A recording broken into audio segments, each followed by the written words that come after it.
Assalamualaikum warahmatullahi wabarakatuh. Sampurasunun, sampurasun. Wargi-wargi baraya pecinta dongeng Sunda anu di mana beayana. Alhamdulillah kalayan kudratillahi robbi kodaratinu maha kawasa urang tiasa ditepang dangu keundeuy sareng simkuring kang tile dina acara carita Sunda tanapi dongeng Sunda yaeta bari senuluykeun hanca carita anu katunda masih dina judul Utari Nagipati anu mana ieu carita teh hasil buah karya atanapi karangan Amboros ti Palihan Bandung.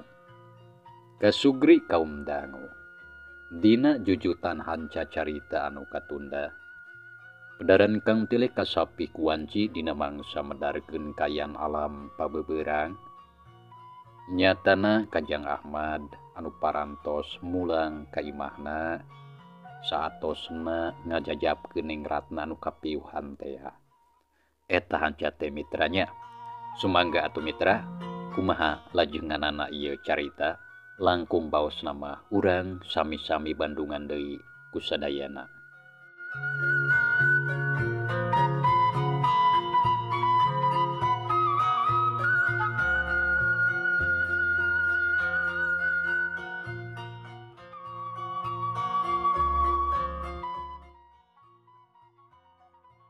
Kasugri kaum dangu ayeuna urang nyaritakeun Ahmad sabada ninggalkeun imah juragan Subrata harita leumpang sorangan terus ngingkig muru ka imahna. Teu lila oge geus nepi datang-datang brek diuk dina golodog bari jeung nyekelan dadana anu karasa nyeri urut tadi basa dijajak ku si godeg. Samalah puhu ceulina oge karasa masih keneh linu. Bareng jeung kitu torojol saurang lalaki ngora nanggung jukut terus nyampeurkeun ka Ahmad. Nempo kitu Ahmad curinghak bari melong kanu datang anu tayalian ti sobatna Oman. Gok kahareupeun Ahmad gancang ngecageun tanggungan. "Mad, kunaon ari maneh ieu tanggungan jukut make ditinggalkeun di sisi lemur? Nah teu butuh. Apan meunang haja ngala euy." Ceuk Oman bari gek diuk gigireun sobatna. Napasna kadenge ngahegak. "Oman, kuring teh lain teu butuh ku jukut. Jeung deui lain rek ngahaja ditinggalkeun eta teh. Tapi tadi teh teu kaburu dibawa." Ceuk Ahmad ngawalon bari ngurutan dadana anu karasa sabeuki nyeri. Ngadenge kitu Oman melong ka Ahmad bangun panasaran. "Nah kunaon make teu kaburu dibawa?" Oman nanya bari kerung panona melong ka Ahmad anu katempor rada muringis. Puguh oge kieu tadi teh euy." Barabat jang Ahmad nyaritakeun di kajadian tadi basa panggih jeung darja. Kitu deui jeung dua baturna si Godeg jeung si Gojin. Sakabehna dicaritakeun eueuh anu diliwat di Bandungan ku Oman kalayan sargep tur darya. "Tah kitu euy kajadian tadi teh. Tapi omatnya maneh ulah geru sarta ulah dicaritakeun ka indung jeung ka bapa kuring. Lantaran karunya bisi matak jadi hariwang. Sajabat ti kitu apan nyaho sorangan. Lamun abah kitu di ambu duanana geus karolot. Jadi sok bisi matak ngaganggu kana pikiran. Kumaha lamun tuluy gering tangtu leuwih ripuh.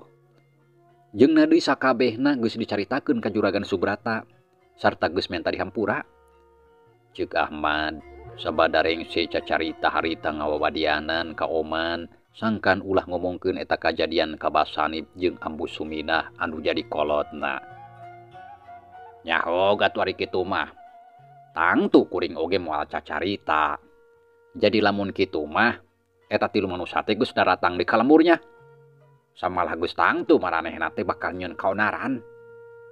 Dasar jelema garjul." Ceuk Oman hatena geus ngarasa gregeteun kana polah darja teh. Da lamun kongang mah ti baheula geus hayang nyiksa kanu tiluan teh. Geus pasti bakal aya di kaonaran. Samalah apan teu salah kakara datang oge geus ger deui si eta mah nyieun pucuk ti girang. Nya. Kulantaran kitu kade euy, maneh kudu ati-ati. Bisi si Darja masih keneh neuteuli. engke terus ngarah-ngarah deui. Ae, ari maneh teu kunaon Mad? Naon anu karasa euy? Oman nanyakeun kayaan sobatna da puguh ngarasa hariwang. Ah teu kunaon kuring mah, ngan ieu dada asa eunga. Jeung puguh ceuli linu. Sirah we lieur saeutik. Ae Oman, nah geuning maneh make jeung hideung mangnanggungkeun jukut kuring nepi ka imah. Ceuk Ahmad nanya ka sobatna da puguh rada heran. Puguh tadi kuring balik ti kebon. Di sisi lembur nempo aya tanggungan jukur sarta apal kana arit jeung tanggunganana lamun ieu anu maneh. Nya terus tadi teh digegerwan tapi eueuh samala ditungguan. Kulantaran bisi kaburu hujan nya terus sakalian dibawa. Ceuk pikiran teh tangtu aya nanaon. Antara biasana maneh ninggalkeun tanggungan. Ceuk Oman harita nyaritakeun manehna anu tadi basa balik ti kebon ningali aya tanggungan jukut bogana Ahmad anu ditinggalkeun di sisi lembur. Nya syukur nuhun pisan atuh euy maneh boga pikiran anu sarupa kitu. Boro satadina mah kuring teh bingung rek nyokot jukut. Cing teh tapi sieun teu kuat nanggungna. Da puguh ieu dada kuring nyeri. Tapi geuning ayeuna jukut teh geus nepi ka dieu. Sakalian we atuh Oman tong kagok pangnanggungkeun nepi ka kandang. Karunya domba kuring tagos kadenge pating berele jigana mah rayangeun nyatu. Kitu ceuk Ahmad sakalian menta tulung ka Oman sangkan jukutna dipangnanggungkeun nepi ka kandang. Oman unggeuk jung nangtung gapatu kana tanggungan. Regeyeng ditanggung muru ka pipir imah dituturkeun ku Ahmad. Sanggeus nepi cag ditunda samalah sakalian diparabkeun kan ka domba. Ari Ahmad nempokeun bari diuk tina bangku. Domba anu tadi pating berele jarempe tuluy nyaratu katempo rampus nyaratunan teh matak dombana marontok tereh garede. Ahmad, tagus diparaban domba teh. Kuring ayeuna marek terus baliknya. Lamun isuk can kuat ngarit, tong sok maksakeun. Keun ku kuring rek dipangaritkeun. Gampang da loba jukut mah. Tah dilandeuh oge harejo. Ceuk Oman tuluy amitan rek balik samalah poe isuk janji. Rek mangaritkeun lamun jang Ahmad can kuat mah. Ngadenge kitu puguh Ahmad ngarasa bunga lantaran geuning boga sobat anu sakitu belana ka manehna. Nya nuhun Oman nya, kabela maneh katarima pisan ku kuring. Nyatu nya. Geus ngomong kitu mah leos jang Oman indi rek balik ka imahna. Ari Ahmad jung nangtung terus nyurungkeun panto dapur sup ka jero gap kana anduk jeung wadah sabun. Leos indit ka pancuran anu aya di landeuheun imah. Maksudna mah rek mandi bebersih. Da puguh awakna karotor mendeladug lantaran tadi teh balik ngarit jeung geus kelut ngalawan darja jeung baturna. Teu lila geus rengse terus gura-giru balik deui ka imah. Sup ka kamar disalin baju kuno bersih. Awakna ayeuna mah karasa seger tapi dada mah masih keneh karasa nyeri. Geus kitu koloyong kana dipan koloyoh ngedeng ngareureuhkeun ka cape. Teu lila reup sare.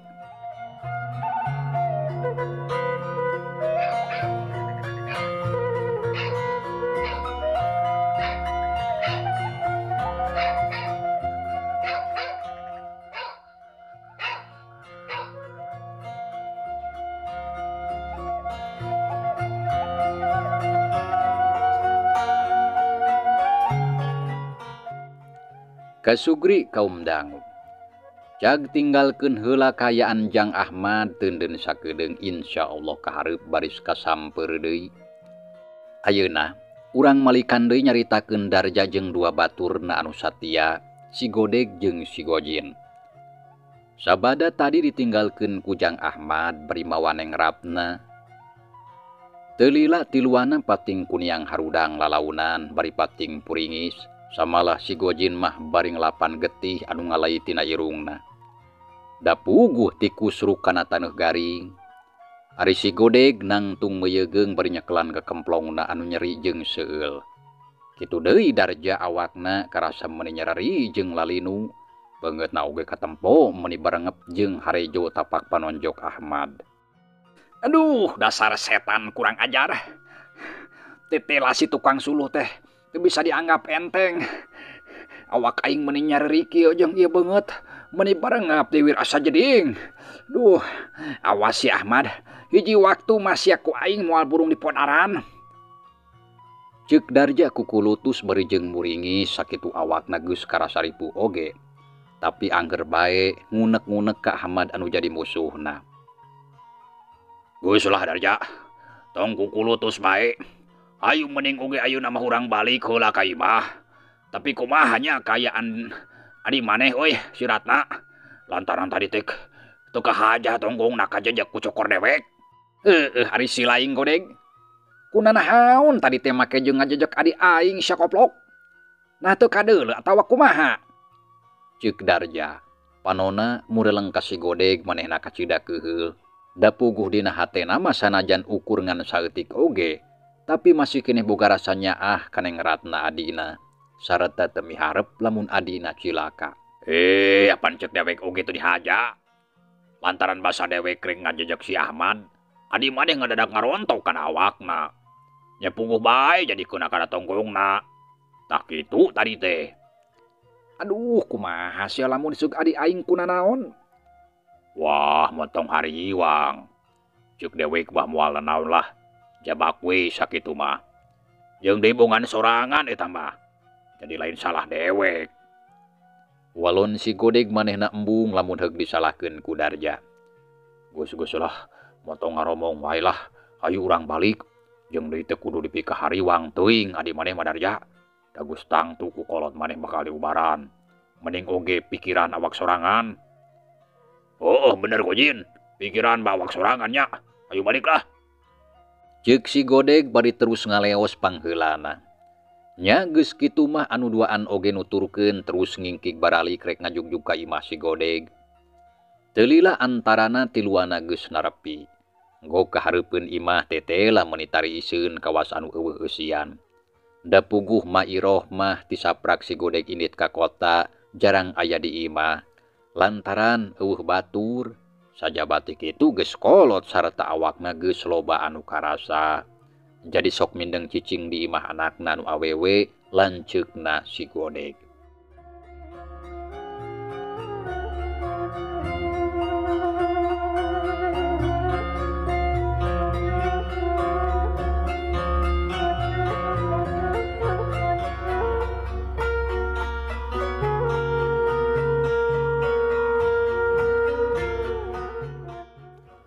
Duh, kawasna masih mati keureueuh yeuh.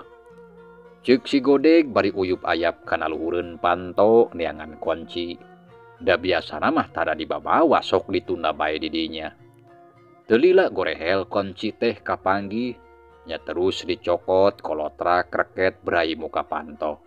Sup Darja jeung si godeg ka jero imah. Gek dariuk dina palupuh.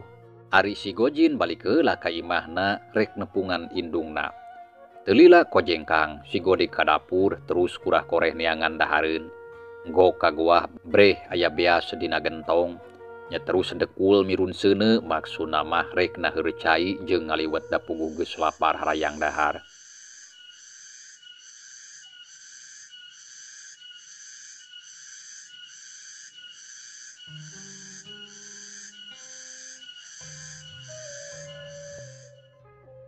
Kasugri kaum dangu. Mangsa alam harita teu karasa ngarayapna. Wanci teh geus rek maju ka sore, panon boe geus rek surup kaganti ku hibarna cahaya layung. Sora tongeret geus reang di sarada patembalan peselang jeung sora manuk anu recet tina dahan bari pating aracelog kawasna keur nareangan pamondokan. Angin leutik ngahiliwir ngoyag hendang daunan. Pating arulang es tuning matak waas kawas anu keur ngagarupayan. Beuki lila kaayaan beuki burit. Anu akhirna reupoek beurang geus lekasan. Harita geus kaganti ku datangna alam peuting. Kocapkeun peutingna. Darja jeung dua baturna keur garunteng ngobrol di tengah imah. Bari nyang hareupan cai kopi anu katempung rebul keneh dibaturan ku Rab Sampe. Pamere indung nasi Gojin jeung goreng ulen sapiring lengkap jeung sambel oncomna menang meuli ti warung BEH tadi sore. Kaayaan di lembur Cibodas tuning sepi jempling. Jika nama pangeusina loba anu geus sarare. Ngan ari di garduh ronda mah masih keneh kadenge sora jalma anu keur ngarobrol. Sakapeung sareuseurean gogonjakan jeung baturna. Nincak kana wanci jam 11 peuting. Aduh kunaon nya beuteung teh make jeung nyalingit. Ceuk si Gojin anu keur diuk nyarande kana bilik ngadadak ngusapan beuteungna anu karasa ngusial nyalingit kawasna mah hayang kacai. Wah, make jeung kunaon maneh mah? Jigana sobeuh teuing barang dahar eta mah. Loba teuing usina beuteung teh. Tembal si Godeg. Seuri bari melong ka si Gojin anu keur ngusapan beuteungna. Nya meureun loba teuing usina beuteung dewek teh. Da mending ngusial kieu ieu teh kawas anu rek ngajuru. Wah, si laing mama nya make kawas anu rek ngajuru. Beut jiga anu geus ngasaan wae maneh mah Gojin. Jigan hayang kacai eta mah sok kancang ka ditu ah. Montong cicing wae bisi heug atuh engke teu katahan. Ngadon ngapurusut di dieu mata kriweuh. Sok kancang ka ditu kacai heula. Nya ah. Ke debek rek kacai heula nya. Tapi hayu saha anu arek daek kanteur. Yang arah teu keung ari aya batur mah. Ceuk si Gojin bari melong ka baturna anu duaan. Lantaran hayang dibaturan. Ari sila yang piraku kur kacai make kudu menta diantur sagala. Dagus peuting atuh ieu teh euy. Sok rada keung dewek mah. Wah, maneh mah borangan. Pira oge cai ukur di landeuh teu jauh. Buat kudu dibaturan kewas pebanyit. Sok kancang ka ditu Gojin ah. Sia. Si lain mah meuni eueuh belana pisan ka sobat teh Godeg. Ceuk si Gojin bari jung nangtung gap kana batre anu ditunda dina palang dada. Dewek mah rek kacai heula nya. Kadeta goreng ulen ulah dibehakeun. Nya geus kitu mah jerut si Gojin turun ti imah terus koreleng ka pipir rek muru ka pacilingan. Anu aya di landeuheun imah sarta tempatna oge teu pati jauh. Lantaran geus teu kuat beuteungna terus bae ngusial hayang kacai teu bisa ditahan. Sedengkeun Darja jeung si Godeg mah duanana anteng neruskeun ngobrolna. Teu lila antarana. Si Gojin geus nepi kabeneran harita teh keur caang bulan jadi teu poek teuing. Blus si Gojin asup ka jero pacilingan tuluy angekeng dina cukang.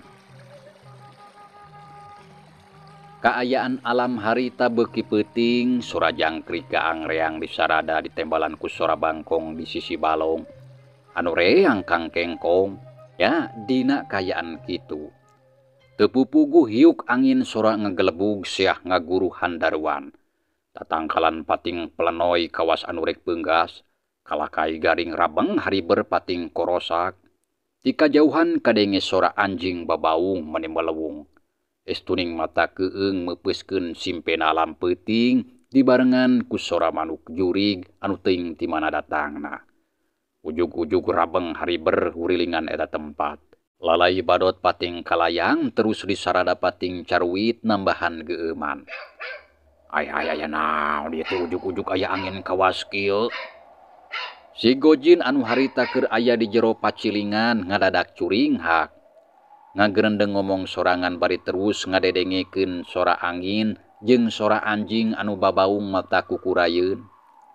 Nya teu leledda terus gura-giru bebarsi sarta gancang kaluar dageus rengse.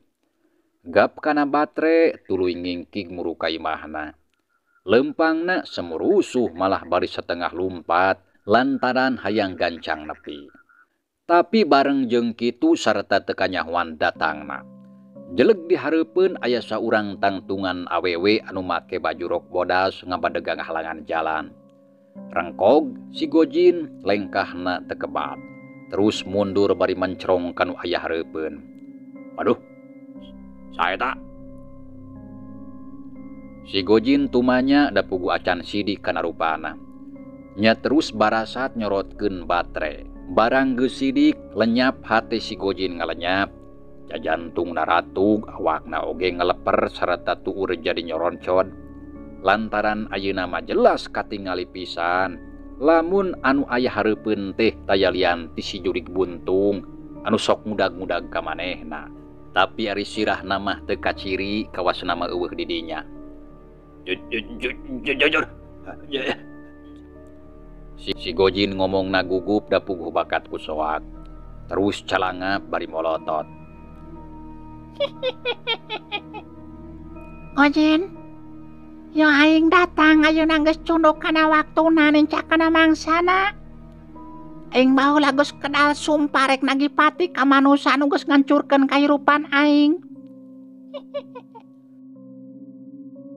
Ceuk eta makhluk bari seuri nyikikik sorana semu ngirung tapi jelas pisan kadenge lamun maneh narek nagipati. Nya puguh si Gojin beuki soak. Awakna ngadegdeg huntu norokto kawas anu kabulusan. Kesang tiis ngoprot saluar awak. Ampun.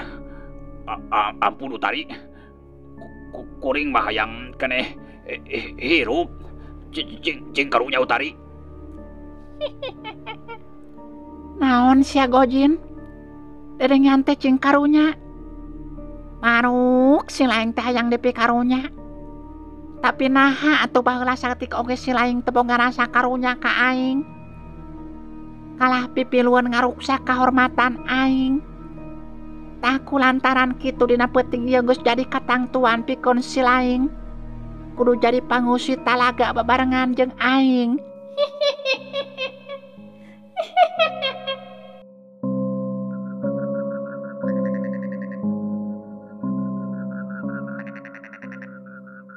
Ceuk si jurig buntung terus ngalengkah nyamperkeun. Adeukeutan ka si Gojin anu keur nangtung bari ngadegdeg. Lamun beurang mah katempo beungeutna pias. Jurig buntung. Balicet berengbeng sakilat si Gojin malikeun awakna. Terus lumpat muru kalandeuh balik deui ka tempat anu tadi. Geus kitu gilek mengkol ka belah katuhu. Terus mapai tambakan balong bari teu eureun gogorobokan nyebut jurig buntung. Tolong! Jurig buntung! Tolong! Kasugri kaum dangu. Si Gojin terus gogorobokan menta tulung bari jeung ngabecir. Nempo si Gojin anu geus lumpat. Keleuyeung si jurig buntung udag sarata dibarengan ku sora anjing babaung mane malewung geus tuning mata kukurayeun.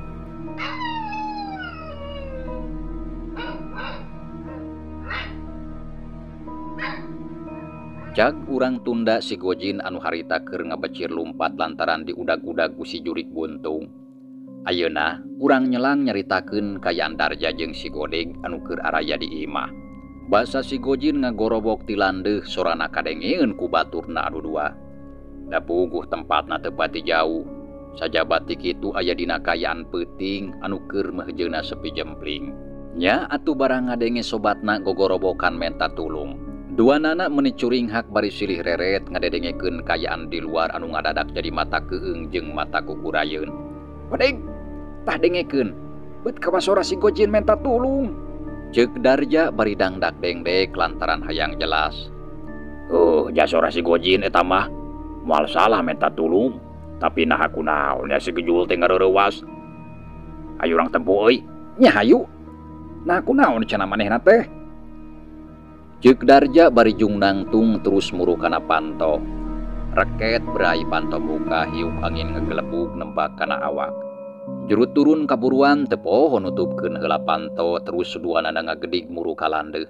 Rek neang si Gojin anu harita kadenge keur kokoceakan alatan diudag-udag ku si jurig buntung. Tapi bareng jeung kitu cungungung sora anjing babaung es tuning mata keueung. Duh, nah kayaan teh beut ngadadak asa keueung kieu euy. Nya bener asa keueung. Eta geura sora anjing babaung matak sieun. Wah aya nu teu beres euy. Si Godik nembalan da puguh manehna oge sarua ngarasa keueung. Bareng jeung kitu ujuk-ujuk cikiki kadenge aya sora awewe anu seuri. Sorana semu ngirung. Rai atuh bulu punduk ngadadak muriding asa kandel. Reg duanana areureun terus rarat reret nitenan ka sabudeureun tempat. Tapi didinya teu nempona naon.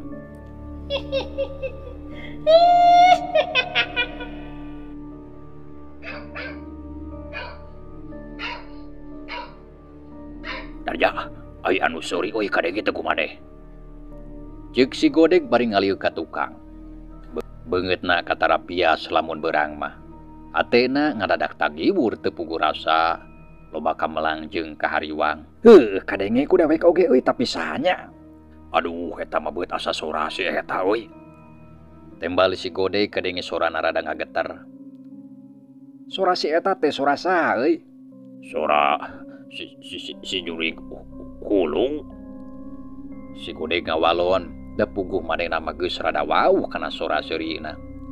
Ah, piraku si Jurig Hulu aya deui. Apan geus eleh ku si Abah. Darja rada reuwas ngadenge kitu mah. Tapi sakaligus heran, apan si Jurig Hulu mah geus eleh harita kubah debuk 5 bulan anu katukang basa tarung di talaga teh ya. Tapi dewek barada apal kana sorana. Lantaran anu seurina kawas kitu mah moal salah. Si Jurig Hulu geura eta teh. Mitra cageula ieu carita urang tunda heula nya. Insyaallah kin urang lajengkeun deui. Atur nuhun kana naon rupi peratosan wilujeng kantun. Wassalamualaikum warahmatullahi wabarakatuh.